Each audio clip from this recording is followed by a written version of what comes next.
So the United States struck Iran, it hit the nuclear facilities, it destroyed them, and then, after all of that, America agreed to a ceasefire.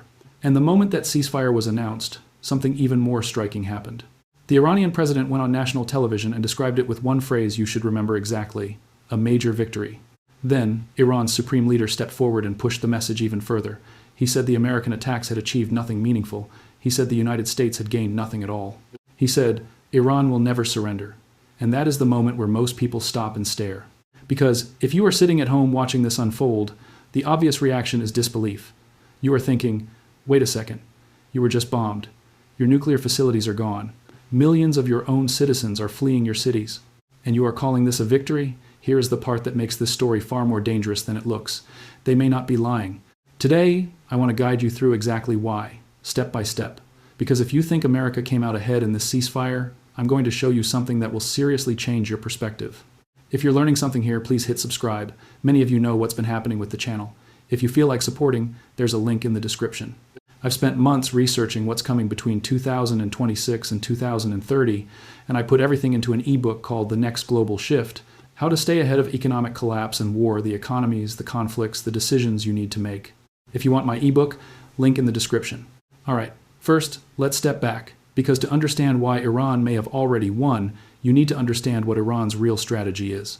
Okay, Iran doesn't have a military anywhere near America's. They know they cannot fight the United States in a direct head-to-head war and come out on top.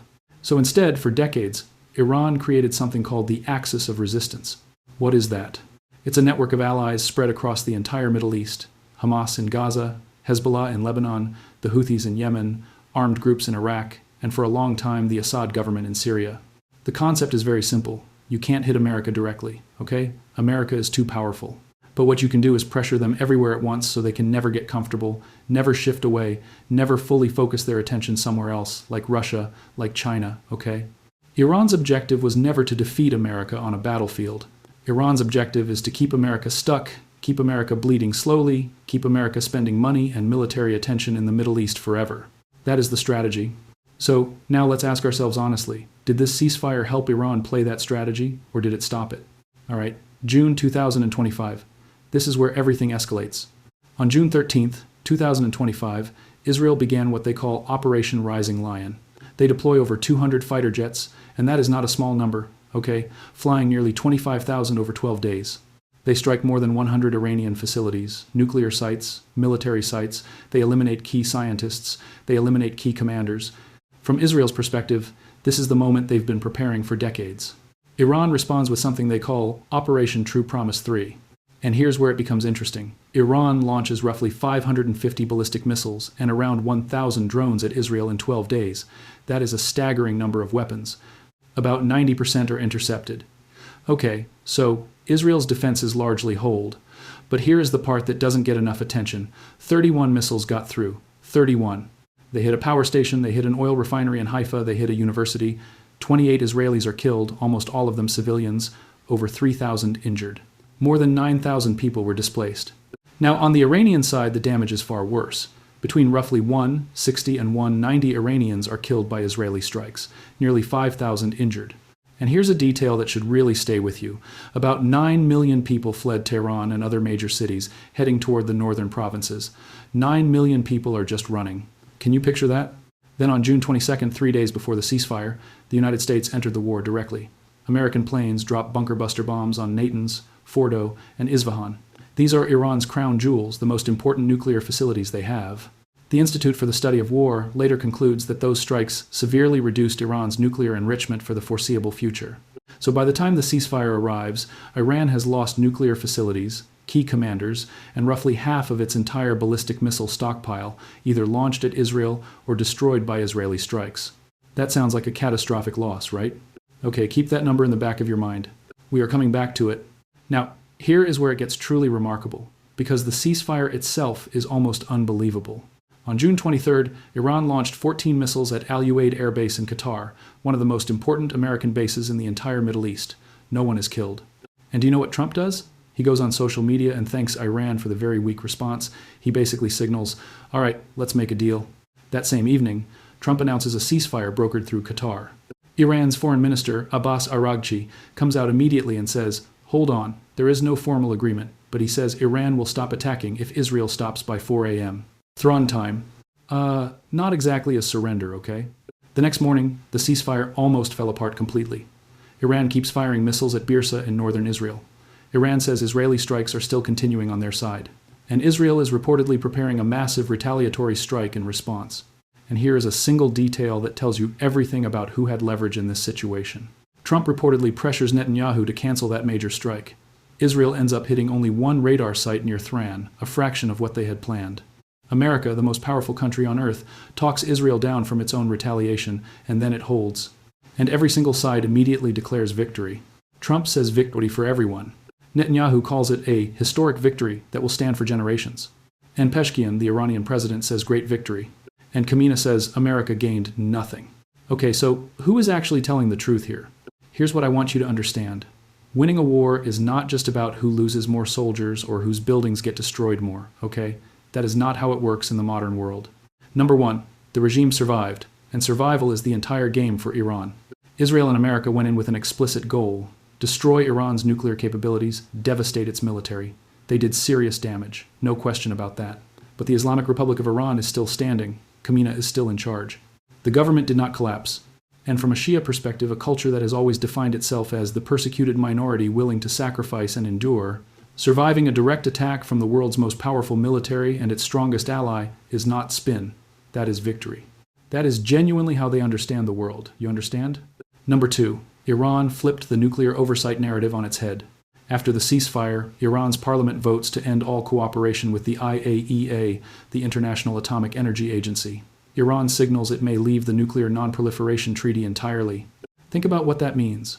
Iran entered this conflict with a damaged nuclear program, and it exits the conflict with less international oversight than it had before. In the long run, how is that a loss for Iran's nuclear ambitions? Number three, look at what happened to the American story of leaving the Middle East. For years, Washington talked about pivoting away from the region, focusing on China, reducing its footprint. That idea is gone. By 2024, the United States already had more than 10,000 troops spread across Bahrain, Iraq, Israel, Jordan, Kuwait, Qatar, Saudi Arabia, and beyond, plus 2 aircraft carrier groups. Does that look like a country leaving the region? And by 2025 and into 2026, America is more deeply entrenched there than ever. More troops, more carriers, presidential visits, high-stakes diplomacy. America is stuck, and that is exactly what Iran's strategy was designed to achieve. But here's the part that really settles the argument, because the 1-2-day war was just Act 1. By early 2026, the United States and Israel are openly at war with Iran, and Iran plays its most powerful card, the Strait of Hormuz. What is the Strait of Hormuz? It's a narrow waterway in the Persian Gulf, and about 20% of all the oil consumed in the entire world flows through it every single day. 20% plus about 20% of the world's liquefied natural gas. In early 2026, Iran's Revolutionary Guard declared it closed. They threatened to set any vessel attempting passage ablaze. At least 5 tankers are damaged, 2 people killed, and about 150 ships stranded. Effectively, more than 90% of normal oil and refined product flows are blocked. What happens to oil prices? They soar past $100 a barrel. Some analysts see them reaching $150 if the closure holds. By April 5th, 2026, Brent crude is around $110, U.S. crude around $113. Every American driver feels this at the gas pump. The International Energy Agency, whose entire job is stabilizing global oil markets, has to release a record 400 million barrels of emergency crude reserves just to try to slow the bleeding. And here's the part I really want you to sit with. The United States sends a 15-point ceasefire proposal to Iran through Pakistan as a go-between. The proposal asks Iran to accept limits on its nuclear program, restrictions on its missiles, and guarantees free passage through the Strait of Hormuz in exchange for some sanctions relief. Iran rejects it outright and sends back a counterproposal, demanding that the United States recognize Iranian sovereignty over the Strait of Hormuz and pay war reparations. Okay, now you tell me who holds the leverage in that negotiation. All right, I know what you're thinking right now. You're thinking, but Iran lost so much, their nuclear program is badly damaged, roughly half their ballistic missile stockpile is gone. Their proxy network, Hamas devastated Gaza, Hezbollah hit hard in Lebanon, Assad's Syria gutted in 2023. Thousands of Iranians are dead. You're right. All of that is true, and it matters. But here's what you have to weigh against it. 6 American soldiers were killed in the 2026 war. Oil is trading above $100 a barrel, which hits the wallets of every retired American on a fixed income, every family at the pump. The United States is now deploying thousands of Marines and paratroopers from the 82nd Airborne Division into the region on top of the forces already there. And America entered all of this with the stated goal of eliminating Iran as a strategic threat. Iran is still there, still fighting, still holding the key to the world's most important oil choke point. And here's the last thing I want you to think about. The next time a government somewhere in the world is considering standing up to the United States, they will look at what happened here. They will see that Iran took the full force of American and Israeli air power and didn't fall. That story doesn't disappear. It spreads. Winning and losing in geopolitics is not like a football game, okay? There is no final buzzer. There is no trophy handed out at the end. The question you have to ask is this: whose long-term goals were advanced and whose were set back? America went in wanting to end Iran's nuclear threat. The sites are damaged, but Iran now has less international nuclear oversight than before. America wanted to stabilize the region. Instead, it is more entangled than it has been in years. America wanted oil prices down. Right now, oil is around $110 a barrel, and American families are paying for it. Iran wanted to survive a direct confrontation with the most powerful military on earth. It survived. Iran wanted to keep America stuck in the Middle East. America is more stuck than before. Iran wanted to show the world that simply being stronger doesn't mean you automatically win. That message has been sent. Now, I'm not saying this is over. The war is still ongoing. There are very real questions about whether the Iranian economy and its people can absorb the long-term damage, whether the axis of resistance can rebuild, whether the regime itself can hold together under the pressure. But the ceasefire, America accepting the terms Iran is now demanding in exchange for peace, the oil prices hitting American households right now, that does not look like the picture of a country that lost.